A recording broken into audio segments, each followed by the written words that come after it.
구약 성서에 새겨 오신 여러분들을 환영합니다. 우리가 지난 몇 주간에 걸쳐서 이제 성서의 번역본들에 대해서 살펴보고 있어요. 지난번에 아람어로 번역된 탈북역, 시리아어로 번역된 페시타역, 그리고 라틴어로 번역된 불가타역에 대해서 봤는데, 그 이외에도 이 고대 역본들이 굉장히 많이 존재를 합니다. 오늘은 그 이외의 역본들에 대해서 한번 같이 살펴보는 그런 시간을 갖도록 하겠습니다. 먼저 이제 콥트어 역본이라고 있어요. 이 콥트라는 말은 그 이집트를 가리키는 이 고대어입니다. 그 AD 640년경, 이 AD 7세기가 굉장히 역사상 중요한 위치를 차지하는데, 그거는 이슬람 세력들이 이 서부 서바나 지역을 쳐들어와서 이집트까지 이슬람 세력으로 그 장악을 하게 된 그런 시기예요.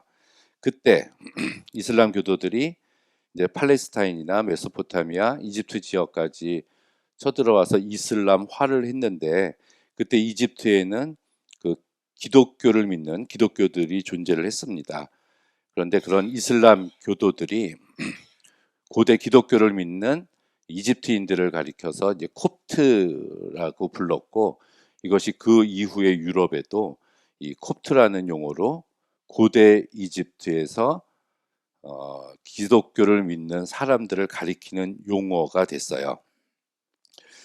이 콥트들은 자기들이 이제 고대 이집트 왕조의 그 정통성을 계승하고 있는 사람들이라고 스스로 여기면서 이 디아스포라에서 시작된 그 기독교를 이들이 많이 받아들였습니다.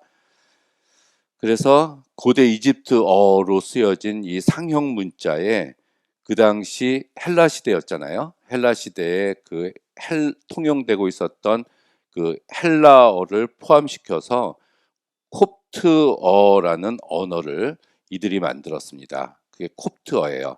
이집트어와 헬라어가 이렇게 섞인 거죠. 그들이 고대로부터 이 전해져 내려왔었던 이집트의 상형 문자가 있었는데, 그 헬라어는 그 자모가 24개거든요. 거기에다가 이집트 말에 대한 이두식 표현으로 이집트 말을 이렇게 새로 생성을 한 겁니다. 이런 게 굉장히 많아요. 우리 그 신라 시대 때 그 이두 문자가 있었다는 것도 그렇고, 터키 같은 나라도 이 터키어가 있는데, 지금 많이 쓰고 있는 그런 언어가 그 영어를 그 음을 따가지고 그 터키어랑 혼합시켜서 새로운 언어를 만들어냈는데, 그런 식으로 이 콥트어라는 언어를 만들어낸 겁니다. 그래서 헬라어 24개에다가 그 고대로부터 쓰여진 이집트 문자 7개를 빌려와서 31개를 가지고 콥트어라는 문자를 이들이 이제 새롭게 만들었습니다. 그래서 만들어진 이 콥트어를 가지고 성서를 번역하기도 하고, 또 기독교와 관련된 여러 가지 서적들을 남기기 시작을 했어요. 그런데 이 이집트에 이제 디아스포라에 의해서 이 기독교가 전파가 되지 않았습니까? 우리 신약 성서에도 한 사람 나오죠. 구레네 시몬이라고 나오는 구레네가 바로 아프리카, 그 북아프리카 지역을 뜻해서 이집트와 굉장히 가까운 지역이라고도 볼 수가 있어요. 그 알렉산더가 이집트를 정복하고 이제 알렉산드리아라는 도시를 세움으로 인해서 고대 이집트의 역사는 이제 거기서 끝나게 되고, 이제 새로운 이집트의 역사가 시작이 됩니다. 근데 이들의 뭐 이야기를 빌려보면은 이 마가복음을 쓴 이 마가가 이 이집트 알렉산드리아에 와서 복음을 전했다고 이렇게 이야기를 합니다. 그래서 마가가 AD 68년경에 그 부활절 그 월요일에 다음 날인 월요일에 로마 병정에 의해서 이제 순교를 당하게 돼요. 그래서 콥트인들은 그 마가 순교당한 마가를 잊지 않고 마가복음을 굉장히 열심히 읽었다 이렇게 나옵니다. 이들이 읽은 마가복음이 뭐겠어요? 그게 콥트어로 번역한 마가복음을 읽었다는 얘기예요. 그래서 이후에 이 콥트어를 사용하는 콥트 정교회 교회가 생기고 이들이 매년 교황을 선출합니다. 지금도 해요. 지금도 하는데 1대 교황을 이 콥트 교회에서는 마가라고 이렇게 이야기를 합니다. 자기들만의 이제 기독교적인 이제 어떤 종교 의식이나 체계를 만들어서 이제 뭐 카톨릭이라고 볼 수가 있겠죠. 이 마가복음서가 벌써 1세기에 이 헬라어로 쓰여졌던 마가복음이 이 콥트어로 완벽하게 번역되었고 한 100년 정도 지나서 이미 모든 신구약 성서가 이제 콥트어로 번역이 됐다는 얘기입니다. 이건 굉장히 중요한 얘기예요. 거의 신약 성서가 완성된 거의 100년, 200년 뒤에 콥트어로 번역이 됐다는 얘기잖아요. 도마 아시죠? 도마. 인도에서 복음을 전했다는 사람. 이 도마 복음서. 도마가 외경이 이제 한 5권 정도 됩니다. 도마 행전도 있고 도마 묵시록도 있고 인도에까지 가서 복음을 전했다. 그래서 순교했다라는 이야기가 나오고 나중에 그 인도에 있었던 기독교인이 배를 타고 한반도까지 와서 그때 이제 신라 시대 때 어떤 유물을 보면은 그때 기와에 뭐 십자가 같은 모양들이 나타났는데 그게 아마 인도와 교육을 했었던 신라가 인도의 기독교인들이 그때 들어오지 않았나 하는 뭐 그런 이야기도 있습니다. 근데 이제 도마가 도마복음서를 썼는데 이제 콥트어로 이거를 썼습니다. 근데 이 도마복음서가 요즘 들어서 또 굉장히 막 인기가 있는 것 같아요. 그래서 얼마 전에 보니까 이 도마복음서 학회도 만들어졌더라고요. 한 열 몇 명 정도가 학회 회원으로 이렇게 들어가서 활동을 시작했는데 이 마태, 마가, 누가, 요한복음에 속하지 않은 도마복음이 신약성서의 외경으로 우리 기독교인들은 받아들이고 있지만 어, 굉장히 성서를 이해하는데 굉장히 중요한 복음서의 도마복음을 놓고 요즘 이것과 관련된 책들도 많이 나옵니다. 그 이슬람이 그 AD 7세기에 이제 쳐들어와서 그 팔레스타인, 시리아, 메소포타미아, 아르메니아, 또 알렉산드리아까지 이제 점령을 해서 완전히 이슬람화가 되기 시작을 했어요. 그래서 이슬람 교도들이 이 콥트어를 사용하고 있었던 이집트인들에게 이제 콥트어를 사용하지 말라라는 금지 명령을 내리고 언어 생활에서도 아랍어를 쓰도록 했습니다. 그런데도 이 콥트인들은 끈질기게 이 콥트어를 이제 사용을 해왔어요. 실제적인 생활에서는 아랍어를 사용할지라도 교회에서 예배 드릴 때 예배 용어에는 이 콥트어를 많이 사용을 했습니다. 그래서 13세기에서 14세기에 이르러서는 이제 콥트어와 이슬람어로 된 아랍어로 번역된 예배용 책들이 또 쓰이기 시작을 했고 16세기 무렵까지 일상어로 이제 존속을 했지만 17세기 이르러서는 이 콥트어가 이제 사라져 버리게 돼요. 그래서 현재는 콥트 교회에서 성서나 찬미 그 정도 위치에서만 이 언어가 사용을 하고 있습니다. 두 번째로 이 고트어 역본이 있어요. 고트어. 이 고트족은 게르만족, 이게 지금의 뭐 독일 계통이라고도 볼 수가 있는데 오늘날 슬로바키아하고 불가리아 지역으로 보여집니다. 이때 4세기 중엽에 이제 선교사였던 울필라스라는 사람이 있습니다. 이 사람이 고트어 알파벳 27개를 만들어서 성서를 번역해요. 이것이 유럽의 언어로 번역된 첫 번째 역본이라고 볼 수가 있습니다. 이 선교사들이 이제 선교지에 가서 이제 선교를 하는데 전 세계에 지금 뭐 제가 알기로는 뭐 6천 개, 8천 개 정도의 언어가 있다고 합니다. 근데 그 중에서 대부분의 또 언어들이 말은 있는데 문자가 없는 언어들이 많아요.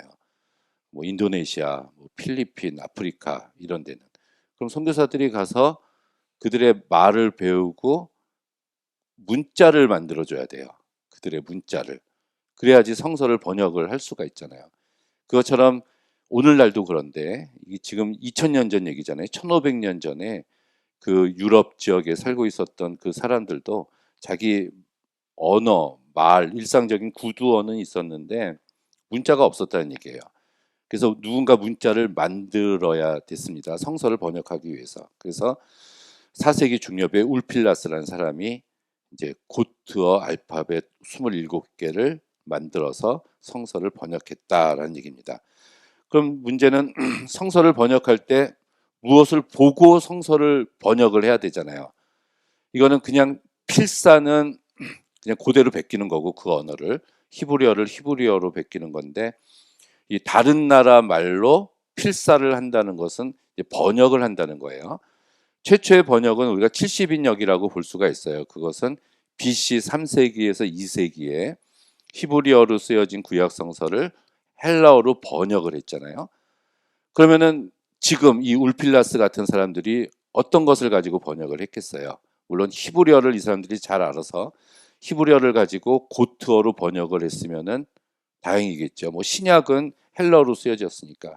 근데 만약에 구약 본문에서 히브리어 사본을 가지고 번역을 하지 않고 70인역인 헬라어 사본을 가지고 번역을 했으면은 그게 이중 번역이 되는 거예요. 벌써 한 번 번역된 거를 다시 번역을 하게 되잖아요.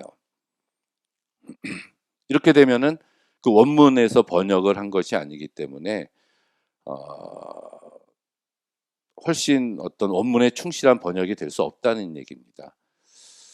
우리가 독일어로 쓰여진 책을 이제 독일어를 할 수가 없으니까 영어로 번역된 거를 다시 한글로 번역하면 독일어에서 바로 번역된 것보다 번역에 충실하지 못할 수가 있잖아요. 이제 그런 얘기입니다. 그리고 또 하나는 어떤 사본을 가지고 번역했냐는 건데 이 울필라스라는 사람이 구할 수 있는 사본에 한계가 있었을 거예요. 그렇죠? 개인인데 어떤 교회적이나 국가적인 차원에서 하는 것이 아니기 때문에. 그래서 이 사람이 접할 수 있었던 구할 수 있었던 사본을 가지고 번역을 해야 됐기 때문에 그 번역의 차이가 굉장히 많이 있었을 거라는 것을 우리가 인정을 해야 됩니다. 중요한 사본 중에 하나가 이 바티칸 사본하고 시내산 사본이에요. 시내사본. 근데 이 사본들이 만들어진 게 거의 4세기 이후라고 얘기를 하거든요. 근데 고트어는 이 바티칸 사본이나 권위 있는 시내사본보다 전에 번역이 됐다는 것은 이 사본들 전에 사본들을 사용을 했다는 겁니다. 그렇다면 여기서 또 이게 중요한 거는 고대 역본일수록 원문에 가깝다라는 원칙이 있다고 얘기했죠. 이건 꼭 히브리어 역본뿐만이 아니라 다른 언어로 쓰여진 것이더라도 그 전에 더 오래된 사본이 원문에 가깝다라는 게 제1원칙이에요. 히브리어가 아니어도. 그래서 우리가 70인역을 굉장히 중요하게 생각을 한 거거든요. 그것처럼 이 고토 역본도 굉장히 오래된 거, 최소한 한 100년 정도는 권위 있는 사본보다 더 오래전에 번역이 된 거기 때문에 굉장히 가치가 있다 이렇게 볼 수가 있습니다. 이 울필라스의 역본 중에서 남아있는 것들이 조금 있어요.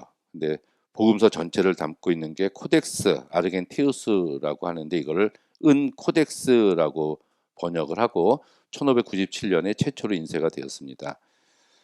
왜 은 코덱스라고 그러냐면은 이 벨럼에다가 벨럼은 소나 양, 염소 새끼의 가죽이에요. 이 벨럼에다가 잉크가 은이에요. 은 잉크를 사용해서 큰 글자로 기록을 했었다는 얘기입니다. 뭐 이것만 봐도 벌써 값이 굉장히 비쌀 것 같죠. 그 안에 있는 내용은 어떻더라도 책의 내용은 책 자체를 구성하고 있는 재료가 굉장히 비쌌습니다. 그래서 뭐 이 아르겐테우스 책자본을 봤더니 336개의 책장으로 구성되어 있는데 그것 가운데 187장이 웁살라, 이거 스웨덴이에요. 거기에 있고 그 외에 한 장은 독일에서 뭐 발견이 되었다, 이렇게 얘기를 합니다. 비잔틴 제국의 황제가 이탈리아를 재정복한 후에 AD 550년경에 이 고트인들이 멸망을 당합니다. 나라가 멸망을 당하면 당연히 그들의 문자와 언어는 없어져 버려요. 그래서 흔적도 없이 거의 남아있지 않아요. 근데 이들이 써놓은 그 벨럼에다 써놓은 은 코덱스가 있잖아요. 근데 이게 너무 비쌌기 때문에 거기에 쓰여진 글자들을 지우고 문질러서 그 위에다가 자기들이 필요한 다른 기록들을 전시를 했습니다. 그래서 많은 것들이 남아있지가 않다. 구약성서 번역도 거의 없다.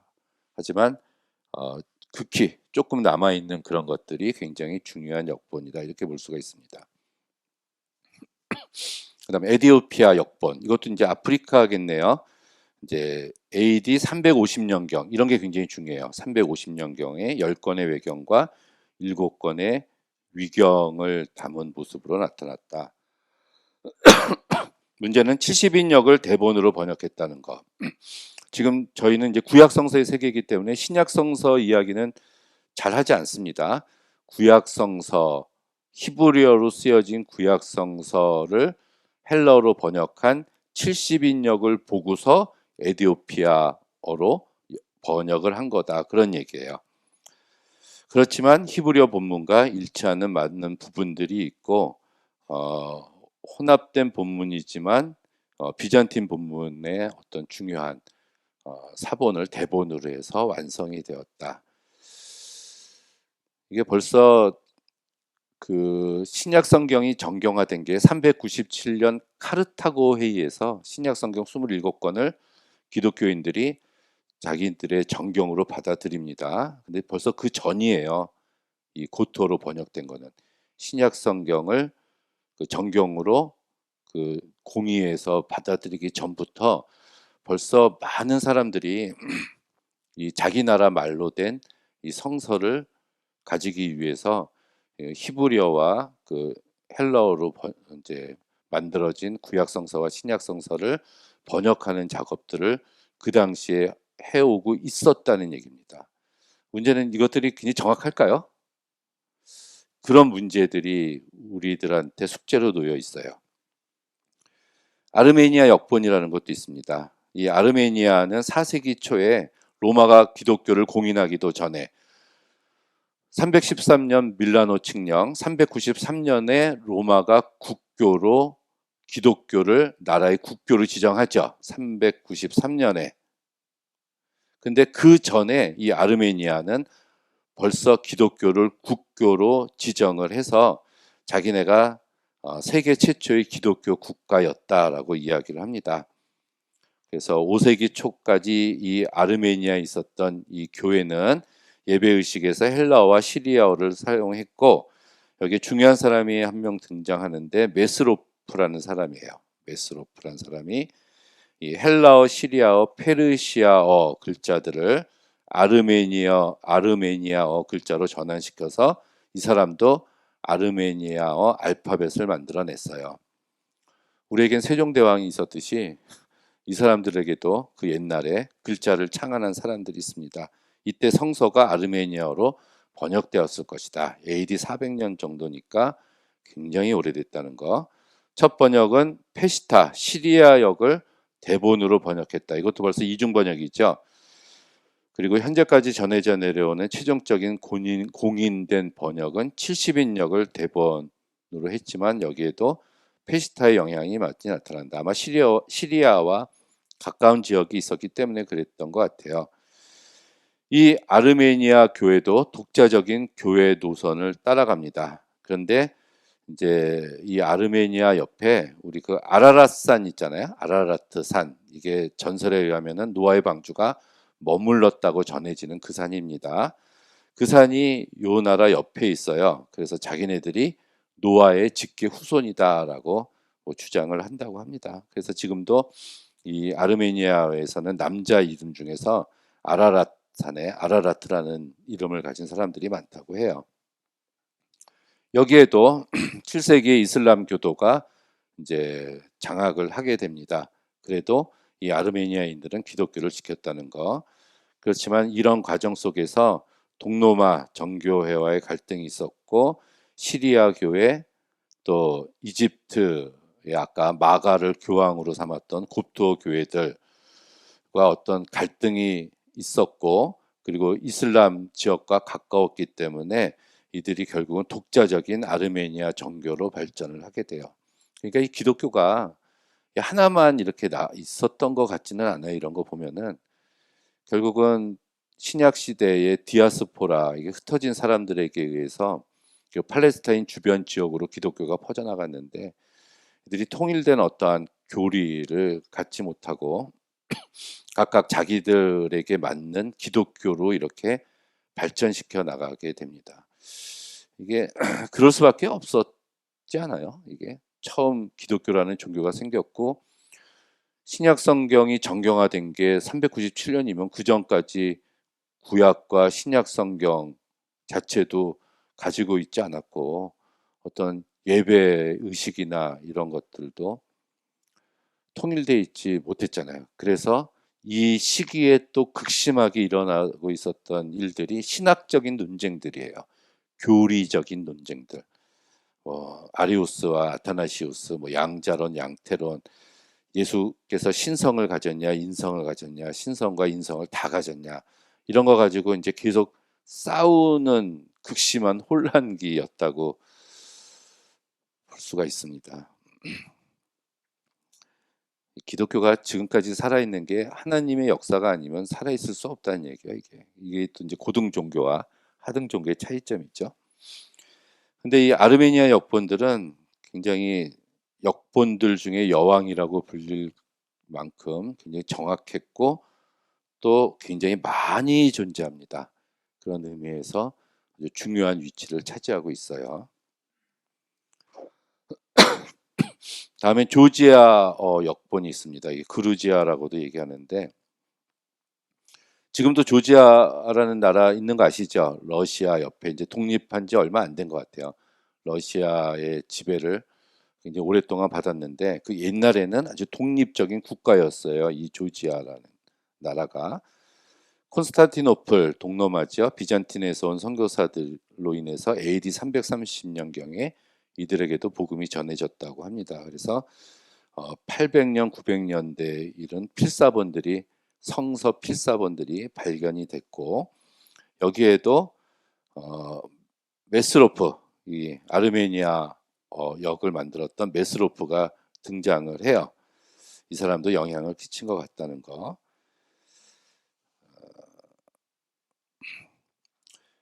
그리고 나서 1922년도에 어떤 조지아인 학자가 조지아 문자가 그동안에 어떻게 발전되어 왔는지를 굉장히 연구하던 중에 우연히 탈무드의 어떤 사본을 발견했는데 그 사본, 탈무드의 사본 히브리어 글자 밑에 조지아어로 글씨가 쓰여져 있었어요.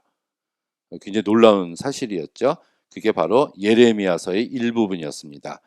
근데 그게 언제 쓰여졌냐를 추정해 봤더니 AD 5세기경에 쓰여진 거라고 것을 발견을 했습니다. 그렇다면은 이 조지아어로 이 성서가 AD 5세기경에 벌써부터 번역되기 시작했다는 얘기인데 요게 발견되기 전까지는 아까 800년, 900년에 있었던 아디시 오피자, 토베트 이런 필사본들이 가장 오래됐는데 이것을 500년 앞당긴 그런 발견이라고 볼 수가 있어요.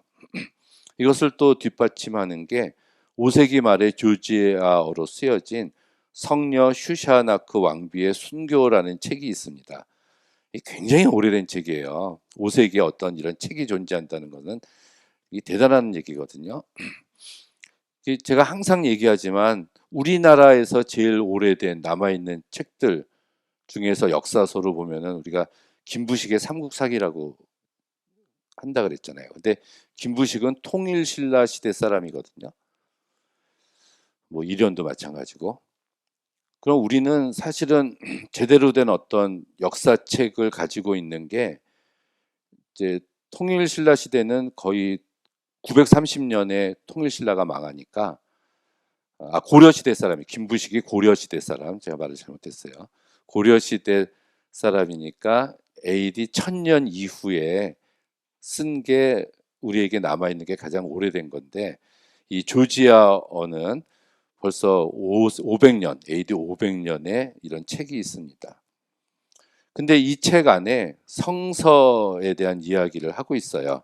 이 왕비거든요. 슈샤나크 왕비인데 이 왕비의 남편인 그 이제 남편이 영주예요. 영주. 왕국의 영주인 바르즈켄이 이제 페르시아 군주들의 환심을 사고자 그들이 믿었던 조로아스터교로 이제 개종을 합니다. 그러면서 자기 아내였던 슈샤나크에게도 개종할 것을 이야기를 해요. 그런데 이 슈샤나크는 자기의 신앙을 버리지 않고 개종을 거부하고 죽임을 당했는데 죽임을 당하기 전에 성경에서 위로를 얻었다. 뭐 이런 내용들이 있다는 얘기예요. 그러면은 그 당시에 어, 하나님을 믿었던 기독교인들이 있었다는 얘기입니다. 그래서 그 이후에 굉장히 성서 사본들 필사자들의 노력이 있었다는 거.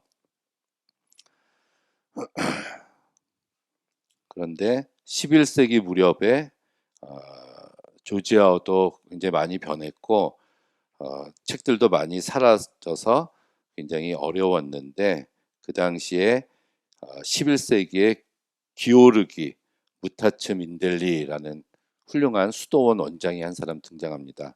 기오르기 이 말 자체가 조지아예요. 조지아.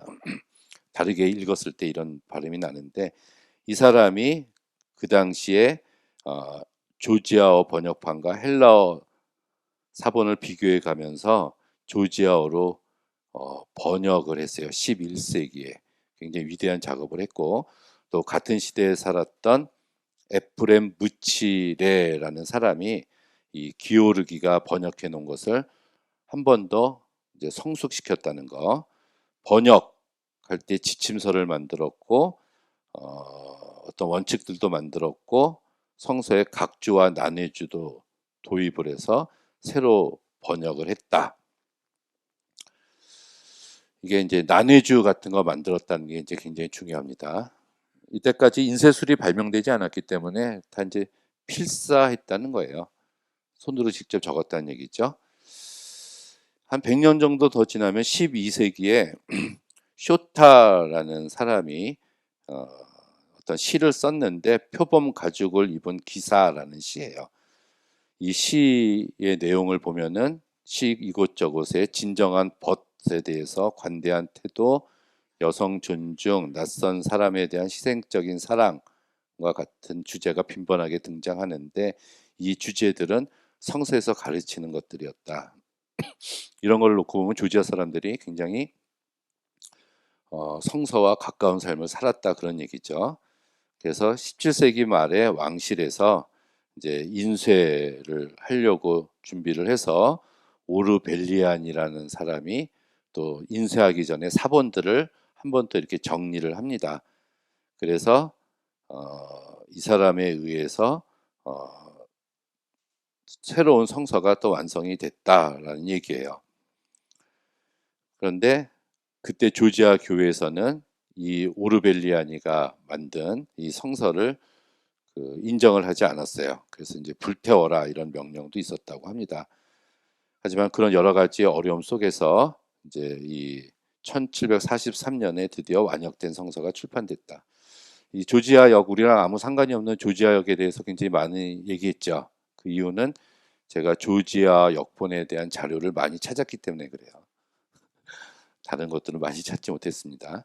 그 이외에 뭐 조금 보면 슬라브어 역본들 이것도 뭐 러시아 계통이라고 볼 수가 있어요. 슬로바키아.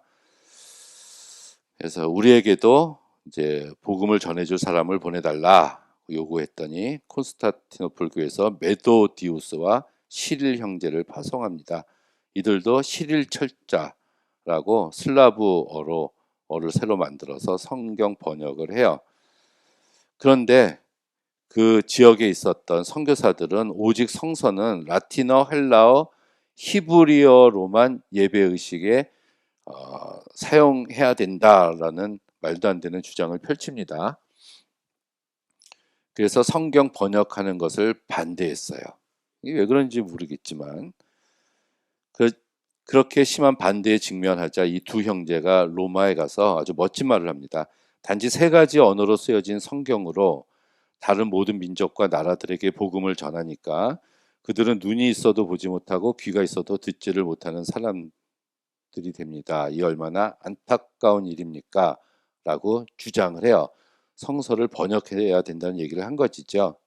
그랬더니 결국 교황이 슬라브어의 성경 번역을 공인합니다. 근데 이때 두 형제 중에 하나였던 시릴은 병을 얻어서 로마에서 죽고 메도니우스 혼자서 들어와서 성경 번역을 완성해내요. 그런데 884년에 이 메도디우스가 죽자 그를 따르던 자들은 모라비아에서 이 지역에서 추방되고 이들이 가지고 있었던 슬라브어 성경이 각 지역 동유럽으로 이렇게 전파를 하게 됩니다. 이렇게 많은 사람들의 순교와 희생으로 성서가 번역이 됐다는 얘기예요. 그 이외에도 아라비아 역본은 650년에, 누비아어역 역본은 12세기에 번역이 됐고 페르시아 역본도 17세기, 18세기에 이제 출간이 이제 완간이 되었다 이런 얘기가 있습니다. 자, 오늘은 여러 가지 고대 역본들에 대해서 이제 좀 살펴봤습니다. 아직 우리나라까지는 못 왔죠. 못 왔고 그 팔레스틴 지역을 중심으로 아프리카, 유럽 지역의 성서가 이렇게 여러 사람들에게 의해서 번역이 되는 그러한 작업들이 있었다는 것을 우리가 알 수가 있습니다. 문제는 아까도 말씀드렸지만 이들이 접할 수 있는 그 대본, 볼 수 있는 번역 대본에 한계가 있었고 사실 이 일이 굉장히 방대한 작업이기 때문에 교황이나 왕들의 어떤 후원이 없이 한 개인이 하기에는 굉장히 힘든 일이에요. 이 힘든 일인데 그래도 하나님의 역사하심 가운데 다양하게 성서가 번역이 됐다는 것은 우리가 주목해야 될 부분으로 여겨지고 이게 그냥 간단하게 성서가 우리에게 온 것이 아니라는 사실을 다시 한번 깨닫게 되는 그런 시간이 된 것 같습니다. 네, 오늘은 여기까지 이만 마치도록 하겠습니다.